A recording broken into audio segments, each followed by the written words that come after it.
Temanya adalah penelitian tentang bahasa dan sastra Arab. Penelitian tentang bahasa dan sastra Arab. Jadi sebelumnya Ana juga pernah bertanya kepada Ustadz dan Ustadz menjawabnya, ya ini antum fokus ke reviewnya begitu, review buku atau tesis lah. Maka ya sebelum saya memaparkan makalah Ana, saya minta maaf sebelumnya karena taksir ini ya, karena inilah yang bisa saya kumpulkan gitu untuk review ini. Ini yang akan saya paparkan, itulah yang saya pahami untuk masalah review. Ini kitabnya pengantar linguistik bahasa Arab. Nah, langsung bukunya pengantar ini ya, ini hasil reviewnya, review kitab. Nama buku pengantar linguistik bahasa Arab, penulisnya Dr. Syekh Khalid Nasution MA. Tentang penulis, beliau lahir di Gunung Manaon, Kecamatan Barumun Tengah, sekarang Kecamatan Ujung Batu, Kabupaten Padang Lawas Utara, tanggal 2 Februari 1976. Beliau memperoleh gelar Sarjana Agama SAG pada program Studi Pendidikan Bahasa Arab PBA STAIN Batu Sangkar, Sumatera Barat 1999. Gelar Magister of Art MA diperolehnya dari program studi Bahasa Arab dan Sastra Arab Pasca Sarjana UIN Syarif Hidayatullah Jakarta tahun 2003. Kemudian gelar doktornya diperoleh dari jurusan Pendidikan Bahasa Arab Pasca Sarjana UIN Maulana Malik Ibrahim Malang 2016. Nah, identitas pustaka judulnya Pengantar Linguistik Bahasa Arab, pengarangnya Dr. Syekh Khalid Nasution MA, penerbit Lisan Arabi, tahun terbit Februari 2017, tebal bukunya 193 halaman, untuk ukuran bukunya 16 x 23 cm, kemudian ISBN-nya ini dia 978 602 70 113 0. Kemudian isi bukunya, penulisnya membagi kitab ini ke dalam beberapa bagian yang dimulai dari pendahuluan. Di bab pertama penulis membahas tentang definisi ilmu lugha, kemudian antara ilmu lugha dan fiqhul lugha, kemudian objek pembahasan dan cabang-cabang linguistik, sejarah singkat pertumbuhan dan perkembangan linguistik umum dan Arab, sejarah singkat pertumbuhan dan perkembangan linguistik umum. Itu di bab pertama. Kemudian di bab kedua penulis membahas tentang definisi al-lugha, hakikat dan karakteristik bahasa, fungsi-fungsi bahasa, teori-teori pertumbuhan bahasa, rumpun bahasa atau al-fasail al-lughawiyah dan rangkuman. Kemudian di bab ketiga tentang definisi fonetik, kemudian macam-macam fonetik, kemudian proses artikulasi bunyi bahasa atau kemudian vokal dan konsonan, kemudian rangkuman. Kemudian di bab keempat penulis membahas tentang definisi fonologi, identifikasi fonem, klasifikasi fonem, identifikasi fonem bahasa Arab berdasarkan klasifikasi fonemnya rangkuman. Kemudian di bab kelima penulis membahas tentang definisi morfologi, kemudian morfem, fungsi morfem dalam bahasa Arab, fungsi morfem dalam bahasa Arab, kemudian kata, kemudian proses morfologis, kemudian morfologi bahasa Arab, kemudian rangkuman.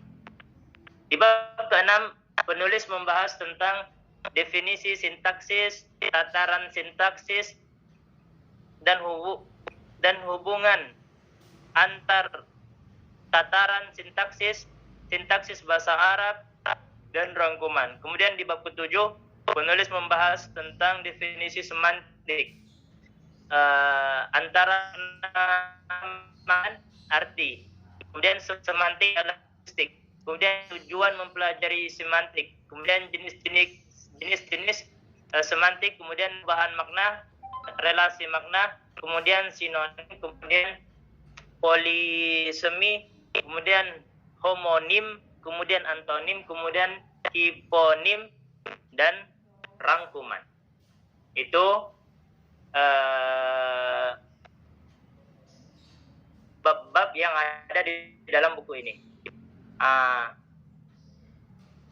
Ada pilihan buku ini disusun untuk membantu para mahasiswa jurusan bahasa Arab dan pendidikan bahasa Arab dalam ilmu lugha linguistik. Kedua, fokus utama dalam buku ini adalah melihat potret bahasa Arab melalui kacamata linguistik umum. Dengan demikian, dalam penyusunan buku ini banyak mengkomparasikan teori-teori linguistik umum dengan bahasa Arab, khususnya antara bahasa Indonesia dengan bahasa Arab. Yang ketiga, mahasiswa dapat melihat lebih jauh persamaan antara bahasa Indonesia dengan bahasa Arab, yang pada akhirnya dapat membantu mereka dalam menyukseskan pembelajaran bahasa Arab di tanah air. Kemudian yang keempat, buku ini disusun melalui perkembangan silabus mata kuliah linguistik kurikulum nasional perguruan tinggi agama Islam. Kemudian yang kelima, buku dapat dipergunakan sebagai salah satu bahan kuliah bagi para mahasiswa atau dosen, baik di UIN, IAIN, STAIN, dan universitas lainnya dalam mata kuliah ilmu lugha. Kemudian adanya glosarium.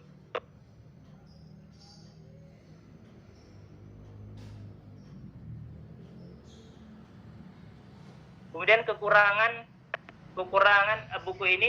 buku ini terlalu banyak tugas dan latihan sehingga dapat menimbulkan rasa bosan para pelajar.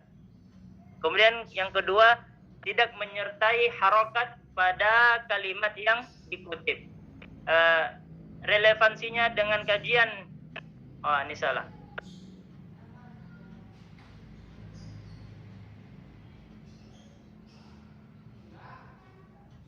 Kemudian yang kedua, tesis. Di sini ada tesis alumni UIN Jakarta tahun 2021. Judul di sini penulis tesisnya adalah Gloria Johnson. Kemudian judul tesisnya Manhaj Muqtarah fi Ta'lim al-Lughah al-Arabiyyah min khilal al-furu' al-lughawiyah bain al-kalimat al-mutaradifah fil mu'jam al-arabi baina yadik lab ghair an-natiqina bil arabiyyah. Prodi PBA Universitas Bin Syarif Hidayatullah tahun 2021. Identitas pustaka judul Manhaj Muqtarah fi Ta'lim al-Lughah al-Arabiyyah min khilal al-furu' al-lughawiyah min kalimatil mutaradif bil mu'jamil arabi baina yadik ladat tullab ghairin natiqina bil arabiyyah. Penulis Gloria Johnson, penerbit Win Syarif Hidayatullah, tahun terbit 2021. Kali di sini 136 halaman. Nah, di dalam tesis ini adalah al-kashfu wujud taraduf fil lughatil arabiyyah ma'a tafsiliha. Jadi menjelaskan adanya bahasa Arab. Kemudian setelah itu til al-furuqil lughawiyah bainal kalimat al-mutaradifah wa tawdihiha tawdihan amikon. Dan menjelaskan huruf-huruf lughawiyah ini dengan penjelasan yang dalam, yaitu memahami beberapa mu'jam dan kamus. Kemudian yang tawdih manhaj ta'limil lughatil arabiyyah min khilalil kalimat al-taradifah fil mu'jamil arabi baina yadik. Ya, dari huruf lughawiyah ini kemudian dijadikan manhaj untuk mengajar. Kemudian metode penelitiannya, nau' hadhihi dirasah allati i'tamada 'alaiha al-bahis fi kitabatiha huwa ad-dirasah al-maktabiyah. Wa ta'ni hadhihi dirasah jam'a al-bayanat wal 'usd 'alal ma'lumat an tariqil kutub wad-dawrat wal majallat al-ilmiyah al-muta'alliqah bi mawdu'id dirasah al-haliyah. Wa yasiru al-bahisu fi injazi hadzal bahs 'ala al-manhaj al-wasfi at-tahlili.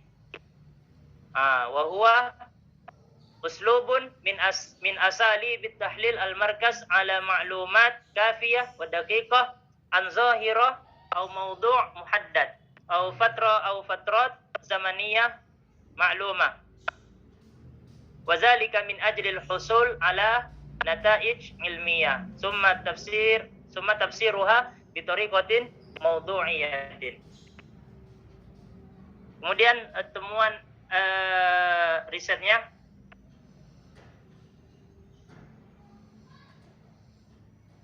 inna ulama al-lughatil arabiyyah al-qudama wal muhdasin ikhtalafu fi wujud at-taraduf fil lugha wal waqi' la yumkin inkaruhu li quwwati hujaj al-muayyidina fihi. Nah, summa asani lil kalimatil mutaradifah furuq lughawiyyah wa ma'rifatuha hiya bit-tahlil wa likashfi ittifaqil ma'ani wa ikhtilafiha wa dilala minha an tariqis siyaqil lughawi wa yaj'alu ma'ajim al-lugh al-qadima wal haditha marja'an li tafsilil ma'ani fima bainaha.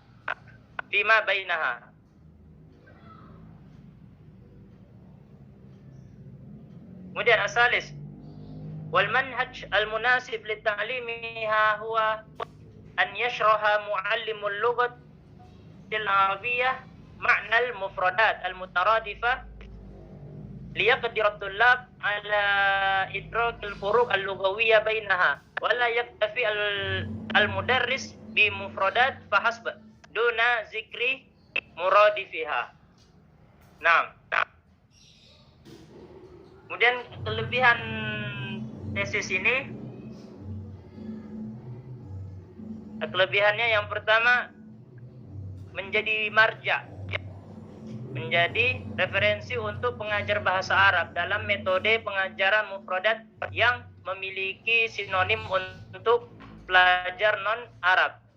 Kemudian mendeskripsikan makna umum dan khusus dalam kosakata yang memiliki sinonim.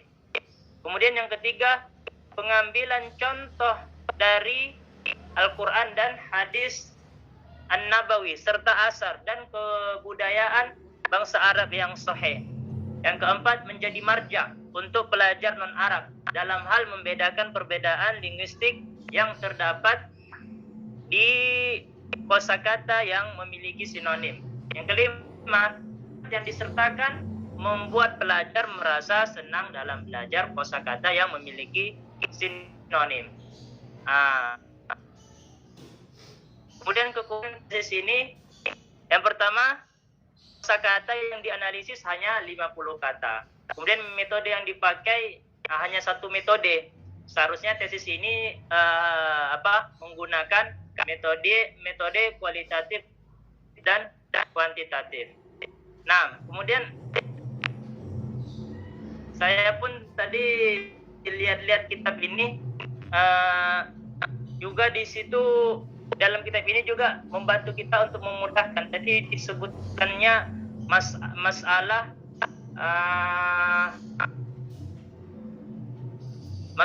taqabul al-lughawi, dua bahasa. Jadi kalau seseorang sudah tahu dua bahasa, insya Allah dia cermat dalam mengajarkan bahasa Arab.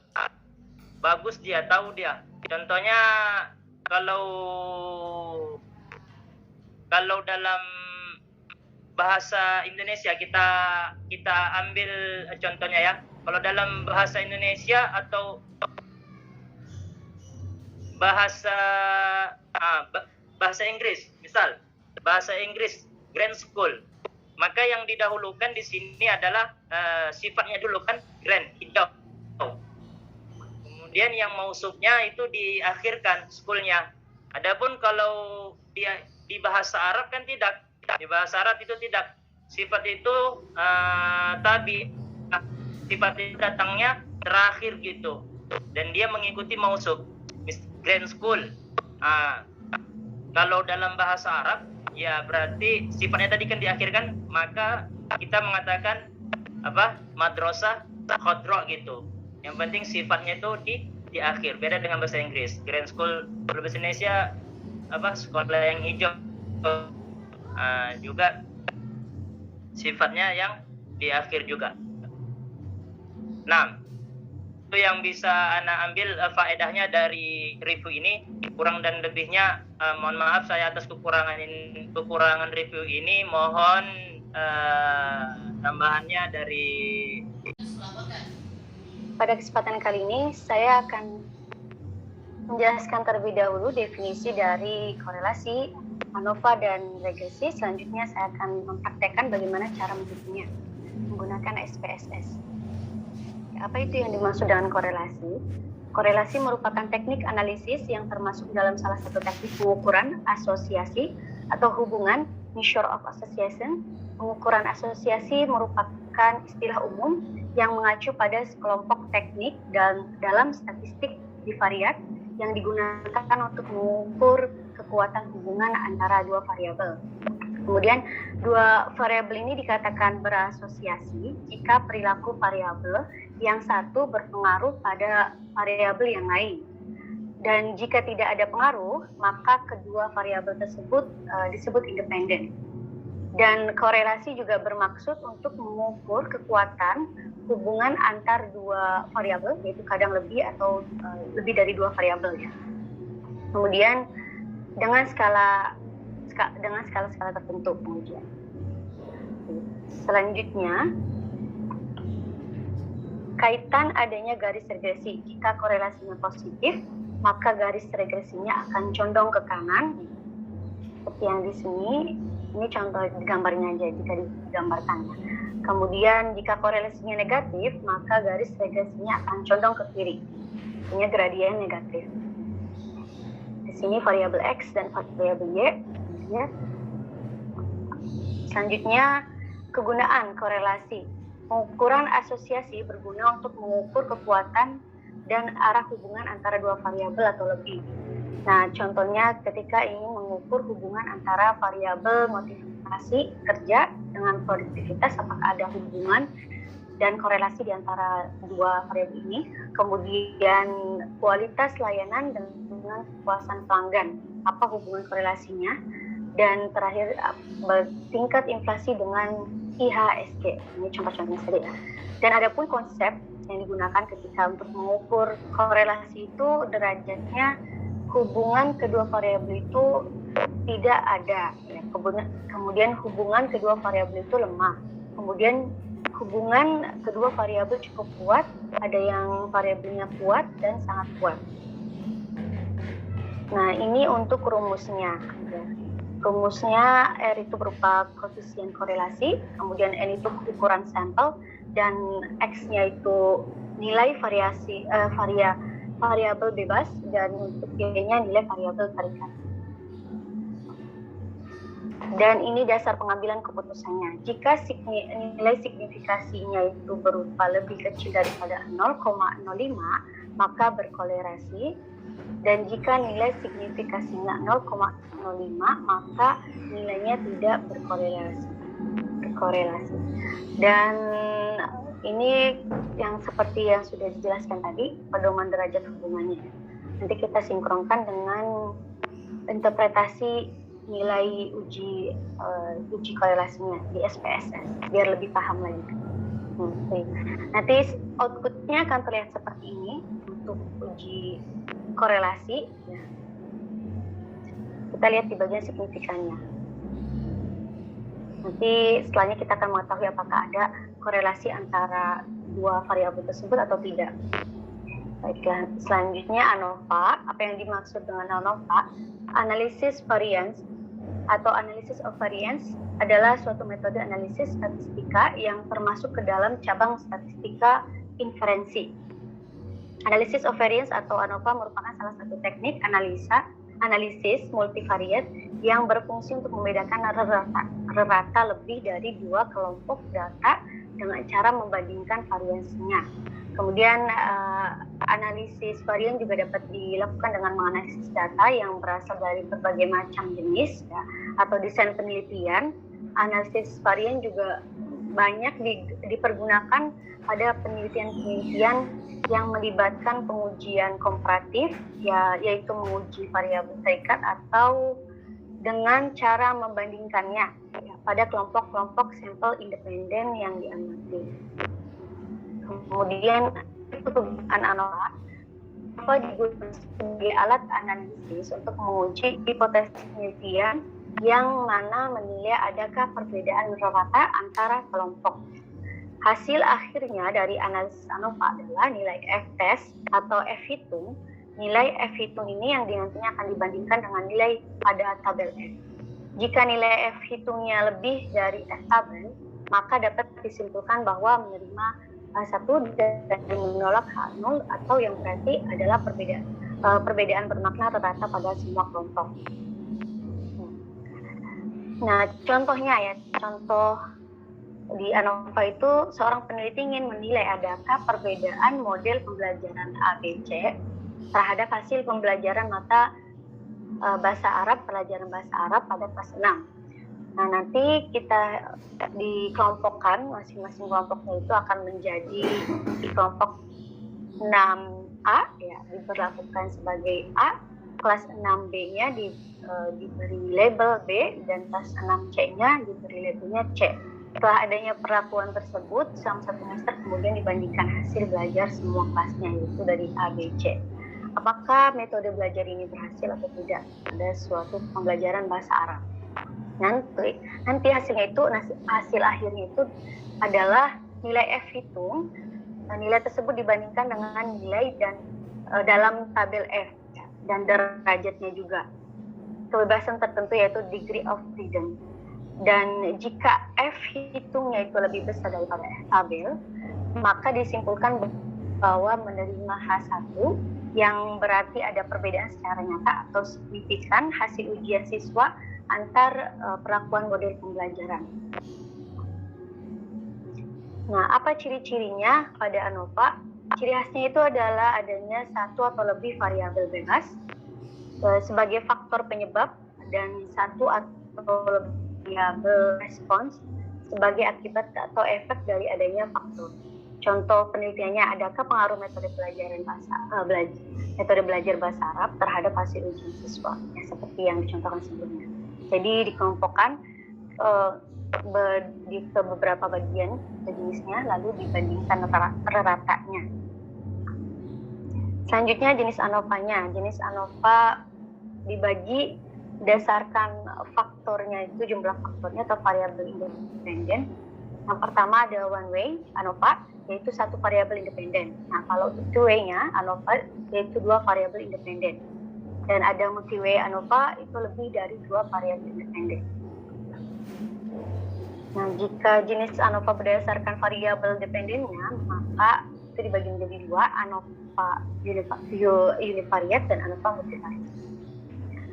Di sini rumusnya FK faktor koreksi, kemudian SST sum of square total, SSP sum of square perlakuan, dan SSE sum of square error.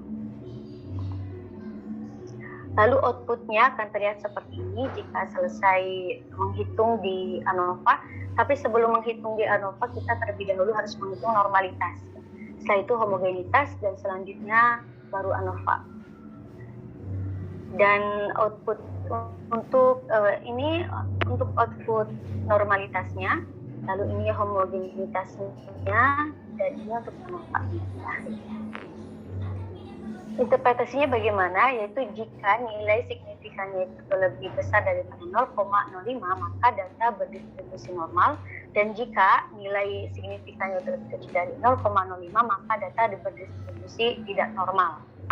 Dan untuk output uji homogenitas untuk one way ANOVA-nya itu, jika nilai signifikannya lebih besar daripada 0,5, maka rata-ratanya sama, dan jika lebih kecil maka rata-ratanya berbeda.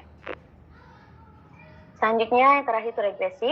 Regresi adalah suatu metode analisis statistik yang digunakan untuk melihat pengaruh antara dua atau lebih banyak variabel.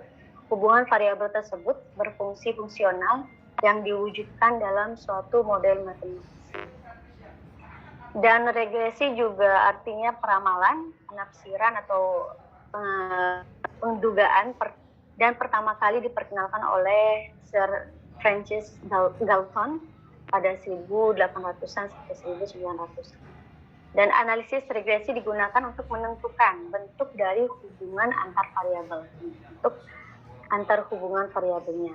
Tujuan utamanya uji regresi itu adalah penggunaan analisis itu untuk meramalkan atau memperkirakan nilai dari suatu variabel dalam hubungannya dengan variabel lain. Hubungannya antara variabel satu dengan variabel yang lain. Nah, jenis regresinya itu terbagi menjadi dua, yaitu ada regresi sederhana, yang mana linearnya itu sederhana dan non-linear sederhana. Dan regresi berganda, linearnya itu berganda atau non-linear berganda. Kemudian ini contoh rumusnya dari linear sederhana, dan ini contoh rumusnya untuk linear berganda. Selanjutnya output yang dihasilkan oleh SPSS untuk uji regresi itu akan seperti ini. Ada variable entered for remove, kemudian juga ada model summary, ANOVA, dan koefisiennya. Saya sudah memiliki data korelasi antara hubungan variabel motivasi dan kinerja. Contohnya motivasi belajar siswa dan hasil kinerja dari motivasi tersebut. Hasil kinerja belajarnya apakah memiliki korelasi atau tidak. Lalu kita buka di SPSS-nya. Kita klik di bagian variable view. Kita namai yang pertama variabel X, kemudian yang keduanya variabel Y, dan kita labeli sesuai dengan uji kita. Kita akan menguji motivasi di sini untuk variabel X-nya dan kinerja untuk variabel Y. Kita klik di sini motivasi. Dan di sini kerja. Lalu setelahnya klik di bagian data view. Nah, kita akan melihat variabelnya sudah terlihat ya, X dan variabel Y. Nah, kita blok terlebih dahulu, copy paste nilainya dari kedua variabel ini.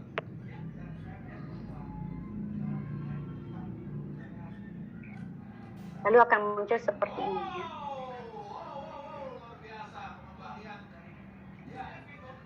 Setelahnya kita akan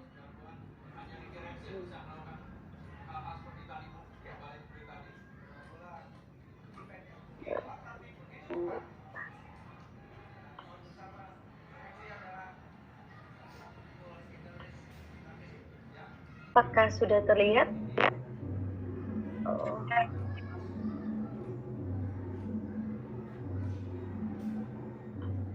Sudah terlihat korelasinya, SPSS-nya? Sudah. Ini korelasinya, ya. Ini korelasinya. Jadi dilihat dari signifikannya itu 0,0000, ya berarti lebih kecil dan menandakan bahwasanya ini korelasi, berkorelasi ya, hubungan dua variabelnya. Dan untuk Pearson korelasinya itu bernilai 0,920 yang berarti sempurna. Sudah dipahami? Ya, insya Allah ya, jika ada yang perlu ditanyakan lagi nanti bisa ditanyakan di akhir. Nah, selanjutnya saya akan menghitung ANOVA. Untuk menghitung ANOVA ini lebih ribet karena pertama kita harus menguji normalitas terlebih dahulu. Selanjutnya kita akan menguji homogenitas dan baru di akhir kita menguji ANOVA. Kita buat new. Saya juga menyiapkan datanya untuk ANOVA ya. Di sini saya akan menguji skor TOEFL. Ya. Skor TOEFL-nya antara level pendidikan SMA, S1 dan S2. Untuk S1 saya labeli untuk SMA saya labeli dengan nilai 1. Kemudian untuk S1-nya dengan angka 2 dan S2-nya untuk angka 3. Kita buka lagi di SPSS-nya. SPSS sudah terlihat SPSS-nya? Yang terlihat motivasi dan kinerja masih.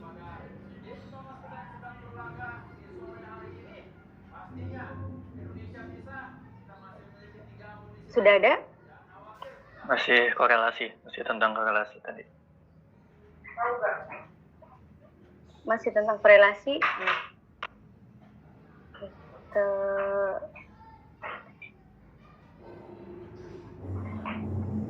Mungkin stop share dulu, Ustazah. Oke, stop share dulu ya. Sudah. Sudah, oke. Kita buat file baru ya.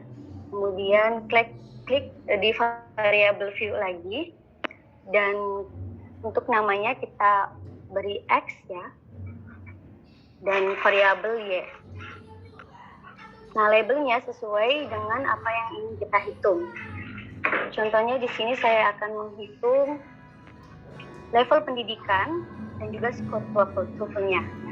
Maka kita labeli level pendidikan untuk variabel X-nya dan skor TOEFL-nya untuk variabel Y-nya.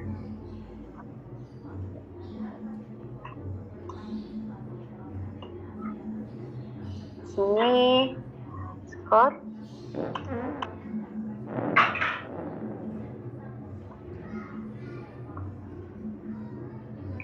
Nah, karena untuk uji ANOVA ini mempunyai beberapa kelompok, maka kita klik di bagian view di sini, kemudian di value-nya kita klik nomor 1, angka 1 untuk SMA, lalu add angka 2 untuk S1 di add lagi, dan untuk angka 3 yaitu untuk S2 di add, lalu klik OK.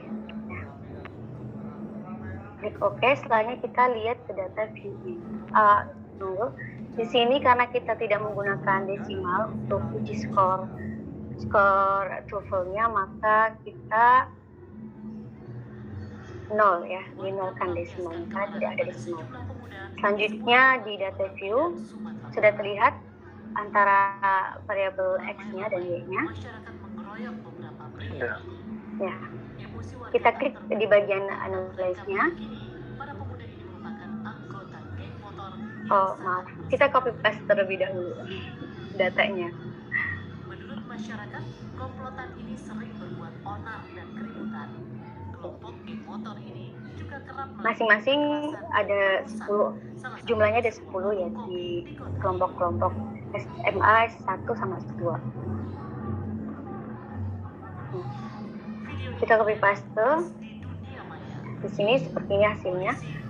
Lalu klik analyze-nya.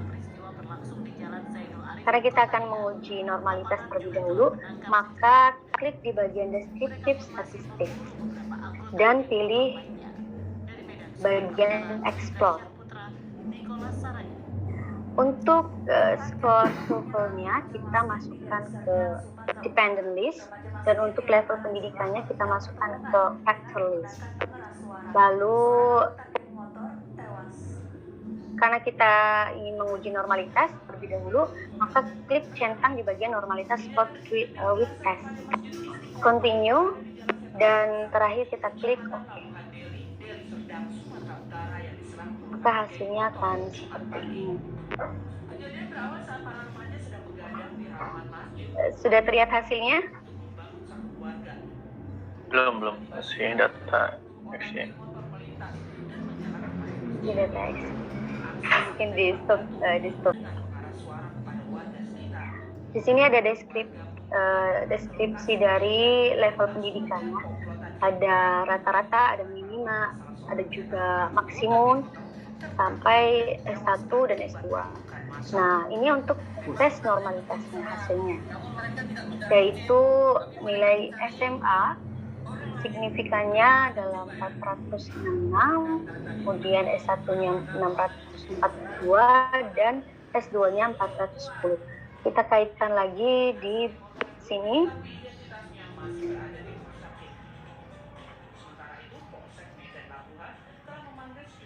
Nah, jika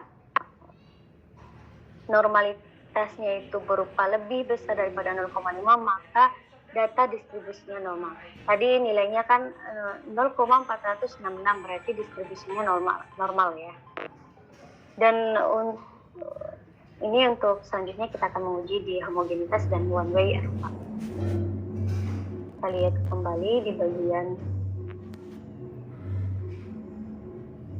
ini.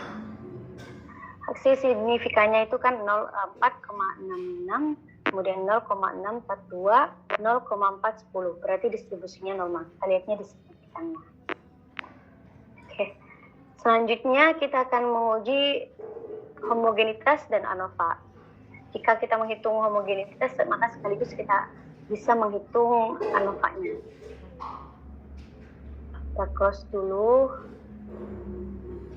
Kita buat data baru. Sama seperti tadi datanya ya, kita klik di bagian untuk ini tinggal kita sesuaikan karena sudah ada datanya. Kita klik di analyze-nya aja langsung. Kita pilih di bagian compare, di bagian compare means-nya, lalu klik means. Dan kita pindahkan lagi score ke dependent list dan level pendidikan di independent list. Lalu kita pilih bagian optionnya.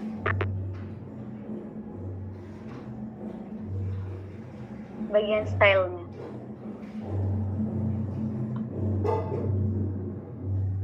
Oke, Marin, bisa disingkat ya, nanti biar dibaca saja. Apanya? Baca makalah dah, saya kira udah paham. Oh, oke, saya. Masih ada satu lagi makalah yang lebih ya. Dan mohon maaf, belum sempat disusun PPT-nya karena dikira jadwal saya itu bukan depan, tapi insya Allah akan disampaikan secara singkat. Judul makalah pada sore hari ini insya Allah penelitian tentang pendidikan bahasa Arab. Kalau tadi sudah dijelaskan mungkin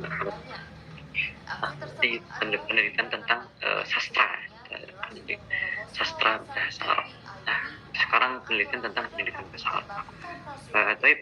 Dalam kesempatan ini saya akan memaparkan dua jenis tesis ya, dengan metode yang berbeda. Insya Allah sedikit review. Yang pertama adalah tesis dengan judul Tasmimun Namadij At-Ta'limiyah Al-Qa'im ala Nadhariyat Dzaka'at Al-Muta'addidah fi Tadris Al-Mufradat. Penerbit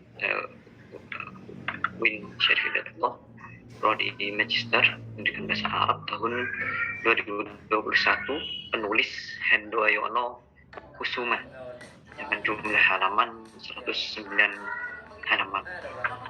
Nah, adapun tujuan tesis ini ada beberapa tujuan. Yang pertama, untuk membuat desain model pembelajaran berdasarkan teori kecerdasan ganda, az-zakaat al-muta'addidah, kecerdasan ganda dalam pembelajaran kosakata.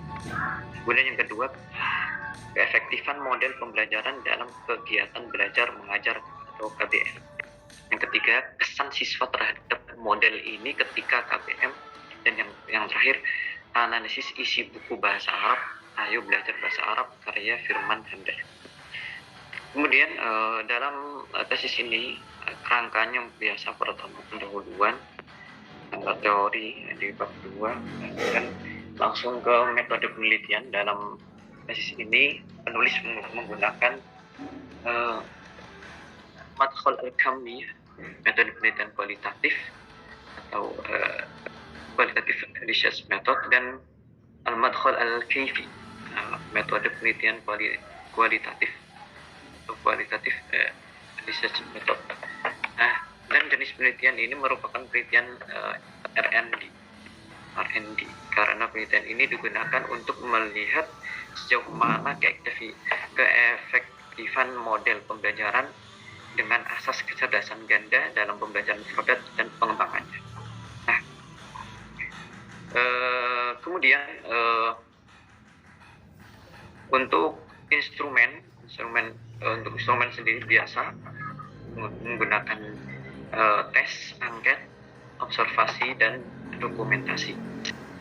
Nah, dan untuk desain penelitiannya digunakan yaitu level 2, di mana peneliti tidak membuat produk baru atau teori tertentu ketika penelitian mengukur seberapa efektifnya pembelajaran yang sudah diterapkan dikarenakan masih dalam masa penelitian. Jadi ini menggunakan level 2.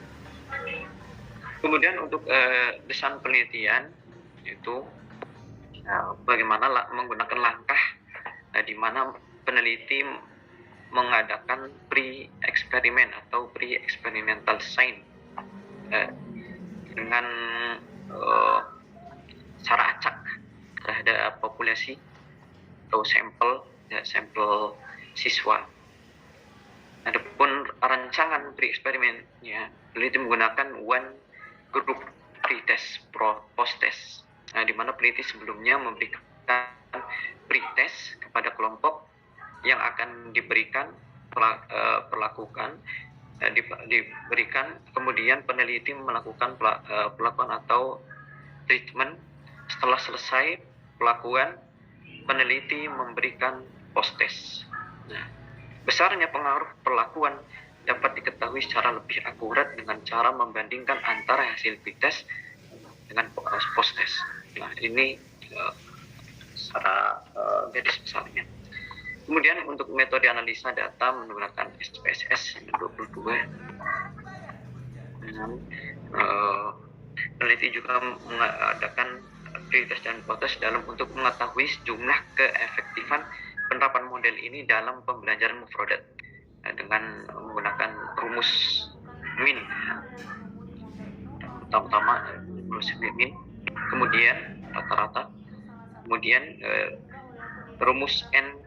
Penulis menggunakan rumus n gain untuk mengetahui seberapa efektifnya model pembelajaran setelah diterapkan dengan rumus yang telah yang di depan ini, n gain, skor pretest juga skor pretest dibagi skor ideal dikurangi skor pretest. Nah, dengan acuannya kategori tafsiran efektivitas n gain seperti ini. Nah, sampai akhirnya kemudian hasil penelitiannya. Yang pertama, peneliti ini menunjukkan bahwa model pembelajaran ini memiliki keefektifan yang kuat, di mana peneliti menggunakan rumus N-gain dan memperoleh data dengan rincian hasil bab pertama 0,86 dengan keefektifan aktivitas yang kuat, dan hasil bab kedua diperoleh hasil 0,79 dengan keefektifan keterangan efektivitas yang kuat juga. Nah, dari hasil N-gain kemudian dihitung menggunakan kode uji T satu sampel untuk menganalisis hipotesis penelitian. Dari hasil analisis dapat diketahui bahwa HA lebih besar dari HO, artinya hipotesis alternatif diterima dan hipotesis nol ditolak. Kemudian, sedangkan sang siswa, menurut pandangan orang tuanya selama pembelajaran diperoleh hasil bahwa sebagian besar dari orang tua setuju dengan persentase 55,1% karena anak mereka tertarik untuk melaksanakan pengajaran berbasis kecerdasan ganda atau AKAT al-muta'addidah. Dan 54,68% merasa bahwa anaknya memahami materi yang disampaikan peneliti. Nah, ini diambil dari kuesioner pada wali murid. Kemudian, kualitas isi buku mendapat persentase 92,5%. Persentase ini mengacu pada 4 komponen yang diterbitkan oleh SPN dan pembukti itu relevansi tampilan isi buku, relevansi tentang bahasa, kesesuaian desain grafis. Nah, kemudian kelebihan buku ini tentang penulisan tesis ini. Tes ini menjadi rujukan bagi pengajar khususnya bahasa Arab tentang bagaimana mengajarkan mufrodat dengan metode kecerdasan ganda dan dituliskan di dalam ini. Kemudian efektivitas yang tinggi baik bagi proses pembelajaran maupun respon siswa terhadap proses pembelajaran dengan menggunakan kecerdasan ganda ini. Nah, ada pun kekurangannya sedikit mungkin dari penulis ini belum menampilkan teori baru ataupun produk baru secara utuh karena beliau hanya mungkin mengukur pembelajaran yang didasarkan dengan teori kecerdasan ganda dan seberapa besar keefektifannya dan kemudian dipaparkannya. Kemudian ini yang pertama. Kemudian tesis kedua yaitu yang ditulis Faisal Hadi. Tesis ini berjudul At-Ta'atuf fil Qur'anil Karim Dirasah Balaghiyah wa Tarbawiyah, Prodi Magister Pendidikan Bahasa Arab Universitas Win Syarif Hidayatullah tahun 2021. Jadi At-Ta'atuf tebal buku 102 halaman. Nah, tesis ini peneliti ini bertujuan untuk memaparkan arti kata eufemisme atau at-talatuf, ciri khasnya, faktor-faktor yang menyebabkan penggunaan at-talatuf dalam satu ungkapan, dan unsur-unsur komunikasi dengan menggunakan at-talatuf. Yang kedua, diharap memberikan gambaran tentang bagaimana i'jaz Al-Quran dari segi balaghahnya, di mana terdapat lafal-lafal at-talatuf dalam Al-Quran beserta maknanya dan bagaimana cara penggunaan lafal itu dalam ungkapan berkomunikasi. Kemudian yang ketiga, penelitian ini menambah kaya maklumat dalam pembahasan sosial linguistik di mana dapat menjadikan dasar pembelajaran kehidupan manusia dalam berkomunikasi satu sama lain dengan penggunaan lafal yang lebih lembut dan tepat. Adapun metode penelitiannya, peneliti ini menggunakan metode pendekatan sosiolinguistik dan merupakan sebuah peneliti deskriptif. Kemudian temuan terdapat 11 kata eufemisme dalam surat Al-Baqarah. Misal beberapa yang disebutkan al-marad, sifat yang bermakna sifat menarik atau ragu, ar-rafath yang berarti bersetubuh, al-libas yang berarti wanita atau pelukan, al-mubasyarah yang berarti bersetubuh, dan sebagainya. Insyaallah bisa dibaca. Kemudian yang kedua, dari temuan kata eufemisme dalam Al-Quran itu terdapat tujuan dari balaghah agar lebih banyak kesan dan menarik perhatian dari lawan bicara. Suatu keindahan dalam berkomunikasi dengan kata tidak langsung guna menghindari etika dan komunikasi yang tidak baik. Kemudian yang ketiga, terdapat nilai-nilai tarbiyah dari setiap ayat, khususnya di nilai pendidikan agama yang berkaitan dengan hukum syariat seperti puasa dan perkara pernikahan dan nilai pendidikan moral yang berkaitan dengan etika dan sopan santun seperti jujur dan munafik. Adapun kelebihan, kajian tentang lafal Al-Quran yang berfokus pada lafal-lafal eufemisme dalam Al-Quran beserta maknanya yang dihubungkan dengan nilai tarbiyah adalah kajian yang bagus, karena dengan demikian kita semakin paham bahwa bahasa Al-Quran sangatlah indah dan beretika. Kemudian yang kedua, nilai tarbiyah yang dapat ditarik dari lafal eufemisme tersebut menjadikan contoh etika berkomunikasi kepada masyarakat dalam kehidupan sehari-hari, yaitu pemilihan kata tidak langsung dalam kata-kata yang terkesan vulgar. Adapun kekurangan, kami menilai kurangnya penjelasan lebih detail dalam nilai-nilai tarbiyah dari segi pendidikan moral, kemudian tidak adanya pembahasan mengenai pemanfaatan lafal eufemisme dalam pembelajaran bahasa khususnya bahasa Arab. Demikian yang dapat kami sampaikan.